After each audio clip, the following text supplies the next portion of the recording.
દર્શક મિત્રો, આપ જોઈ રહ્યા છો સ્પેશિયલ 7 ડેઝ ન્યૂઝ. હવે જોઈએ અગત્યના સમાચાર. વડોદરા શહેરના તબીબી ક્ષેત્રે એક નવું સીમાચિહ્ન સ્થાપિત થયું છે. શહેરની પ્રતિષ્ઠિત વેલકેર હોસ્પિટલે અગ્રણી તબીબી ઉપકરણ નિર્માતા કંપની મેરિલના સહયોગથી ભારતના પ્રથમ ઓર્થોસૂત્ર એક અનુભવ કેન્દ્રનો પ્રારંભ કર્યો છે. આ કેન્દ્ર હાડકાં અને સાંધાના રોગોની સારવાર માટે એક એવું સર્વગ્રાહી મંચ છે જે દર્દ નિવારણ, આરોગ્યની સારસંભાળ, દર્દીને રોગ અંગેની વિસ્તૃત સમજ અને સર્જિકલ તાલીમ જેવી સુવિધાઓને એક જ છત નીચે એકીકૃત કરે છે.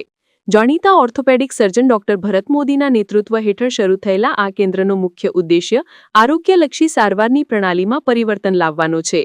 આ પહેલનો આશય માત્ર રોગની સારવાર પર ધ્યાન કેન્દ્રિત કરવાને બદલે દર્દીઓમાં જાગૃતિ લાવીને દર્દને અટકાવવા પર વધુ ભાર મૂકવાનો છે. આ કેન્દ્ર અત્યાધુનિક તકનીક અને નિષ્ણાંત માર્ગદર્શન દ્વારા દર્દીઓ અને આરોગ્ય વ્યાવસાયિકો વચ્ચેના અંતરને દૂર કરવાનું કાર્ય કરશે.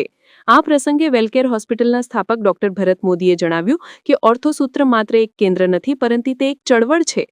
તેમણે ઉમેર્યું કે પારદર્શક શિક્ષણ અને ઉચ્ચ ગુણવત્તાવાળી તાલીમ દ્વારા તબીબી જગતમાં સકારાત્મક પરિવર્તન લાવવાનો તેમનો લક્ષ્યાંક છે. મેરિલના મુખ્ય કાર્યકારી અધિકારી વિવેક શાહે જણાવ્યું કે આ સહયોગ દ્વારા દર્દીઓને જ્ઞાનથી શિક્ષિત કરવામાં આવશે અને સર્જનોને અત્યાધુનિક ટેકનોલોજી અને તાલીમ સાથે સક્ષમ બનાવવામાં આવશે, જેથી એક ટકાઉ આરોગ્ય પ્રણાલીનું નિર્માણ થઈ શકે.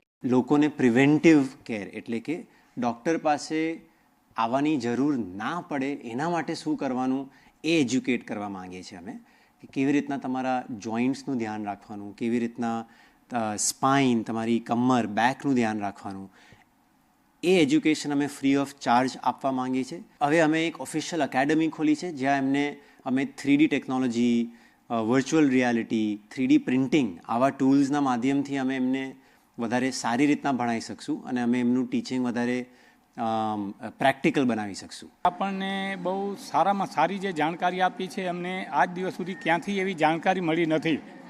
અને આર્થોસૂત્રમાં એ લોકો જે રીતે આજે 3D અને રોબોટિક પદ્ધતિથી જે કામગીરી કરે છે એવી કામગીરી જે એને જાણકારી મળી તો અમે એટલા બધા ગદગદ થઈ ગયા છે કે અમને નથી લાગતું કે ક્યાં આર્થોપેડિકમાં આવી ફેસિલિટી કદાચ હોઈ શકે.